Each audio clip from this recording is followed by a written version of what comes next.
Hello, ఇవాళ వచ్చేసి నాకు పురుడండి. అంటే నాకు బాబు పుట్టాడు. సెకండ్ టైం బాబు పుట్టాక మా సైడ్ వచ్చేసి 9 రోజులకి లేదంటే 11, 13 ఇలా చేస్తూ ఉంటారు పురుడు అనేది. నాకు నార్మల్ డెలివరీయా సిజేరియన్ అనేది నెక్స్ట్ క్వశ్చన్. ఫస్ట్ వచ్చేసి ఇవాళకి నాకు బాబు పుట్టేసి 13 డేస్ అవుతుంది. 13 డేస్ రోజు పురుడు చేస్తారు. పురుడు అంటే తెలిసే ఉంటుంది, బాబుకి అలాగే మదర్కి స్నానం చేపిస్తారు పెద్దవాళ్ళు. నాకు ఫస్ట్ వచ్చేసి సాంగ్యం చేస్తున్నారు. నాకంటే ముందు బాబుకి స్నానం చేసేసి బాబుని చాట్లో పడుకొని పెడతారు. ఫస్ట్ నాకైతే నూనె పెట్టేసి అలాగే పసుపు పూసేస్తారండి. ఒళ్ళంతా మొత్తం బాడీ అంతా పసుపు పూసేసి అలా ఒక ఏదైనా క్లాత్ కట్టేసి, అంటే దాన్ని కొంగు మూటలాగా కట్టేసి దానికి కూడా పసుపు పూసేస్తారు. తర్వాత ఒక ముత్తైదులు వచ్చేసి 10 మంది, 11 మంది, 7 మంది, 5 మంది ఇలా వచ్చేసి ఆశీర్వదిస్తారు. కుంకుమ పెట్టి అక్షంతలు ఇచ్చి తాంబూలం తీసుకుంటారు. ఇలా పెద్దవాళ్ళు ఆశీర్వదించడం వల్ల తల్లి బిడ్డ ఇద్దరు క్షేమంగా ఆరోగ్యంగా ఉండాలని ఆశీర్వదిస్తుంటారు.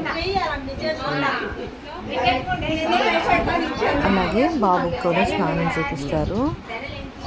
తర్వాత ఇలా పసుపు దారాలు తయారు చేస్తారు. 11, 21, 7, 5 ఇలా పసుపు దారాలు తయారు చేసి ఫస్ట్ నాకు ఒకటి మెడలో వేసి తర్వాత ముత్తైదులకి తాంబూలంతో పాటు పసుపు దారాలు ఇస్తారు.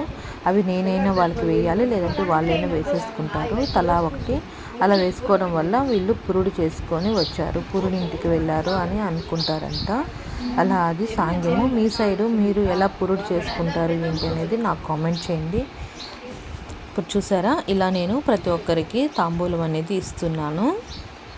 పెద్దవాళ్ళు ఇలా సాంగ్యం చేయడం వల్ల పురుడు బాలింత అనేది ఒళ్ళు కొంచెం పాలింతకి పచ్చిగా ఉంటుందంట. ఇలా చేయడం వల్ల బాలింత అనేది కొంచెం ఫ్యూచర్లో బాడీ పెయిన్స్ ఇలాంటివి ఏమీ రాకుండా కొంచెం బేబీ బాలింత స్ట్రాంగ్గా ఉండాలని ఇలాంటివి చేస్తూ ఉంటారు పెద్దవాళ్ళవి.